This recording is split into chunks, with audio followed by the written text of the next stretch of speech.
Hi. So this is our project. We did a virtual museum, basically wanting to get a good look at our community and the people around us and their views on the project that we were doing about inequalities. So equalities, basically, we asked Miss Marino what a good place or what a good start would be, and we challenged ourselves to look at other things. So we went to this community garden at Tiger Mountain Foundation. And basically, I met this man named Brandon, and we planted, we transplanted, we did all kinds of group activities. We talked and worked together as a group, and he basically told me what he viewed as equality. And equality to him was more like equity. It's more of fairness and more of what people believe you should have versus you as a person, what you need. We're all like plants, is his metaphor to me. And he said, we're all different. A fig tree and a pomegranate tree grow side by side and they don't wish to be the same. And I think that's very true. I think every person is a different person. And that led us to go to a separate group. We went to a group of probably like 10 people who were particularly younger people. And we posed the same question to these people. And they again told me that it was more like equity is like equality, is not like equality. If fairness is not the same thing as having what you need. Um, it's more or less thinking that you're giving everybody the same thing by saying they're equal to you. Um, and then that led our entire group to continue to pose that same question to other people. And I posed that question to a friend of mine. I work at Starbucks and we work in an area that is predominantly Spanish speaking people.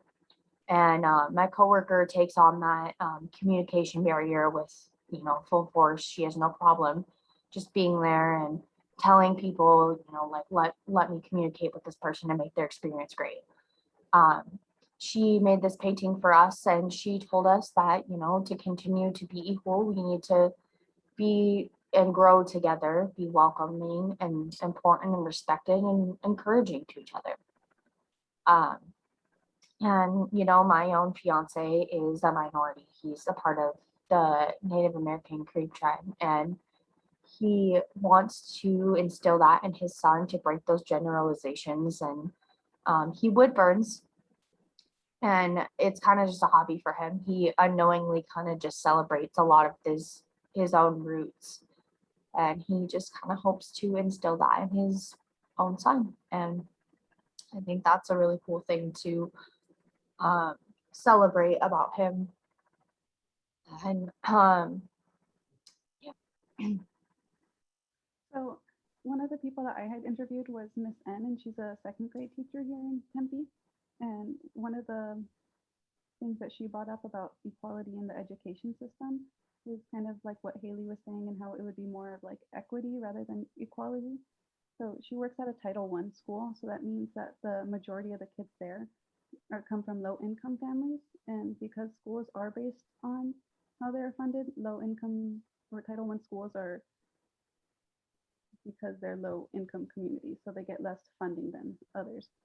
So what she does is she'll have sponsors to help support her classroom to make sure that all the kids still have equal opportunities, to make sure that they're still learning in fun ways and make sure that they have the resources that they need at home.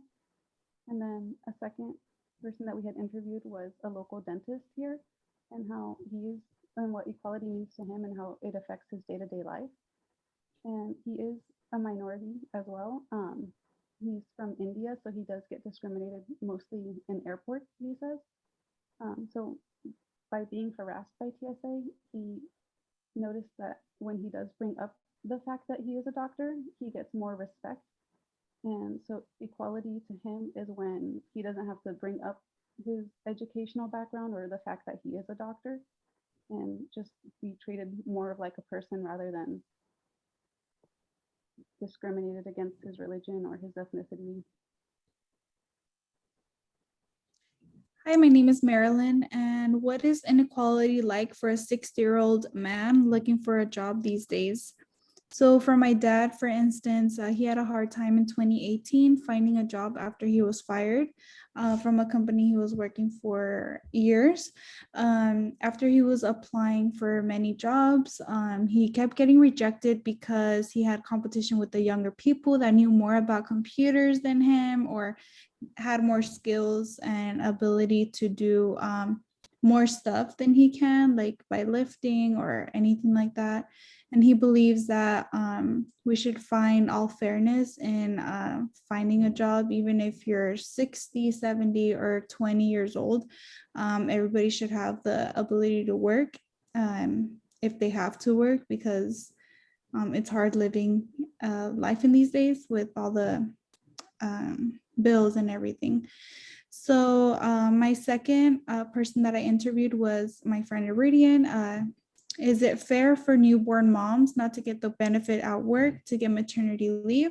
She recently had her baby, and she was telling me that at her work, she is a dental assistant, and they do not get any maternity leave benefits. So she has to use her own sick pay leave to be able to spend the time with her baby after she gives birth. So we need to find equality for everybody, even if you're a mom or you're older or anything like that. We need to find change in that. Thank you.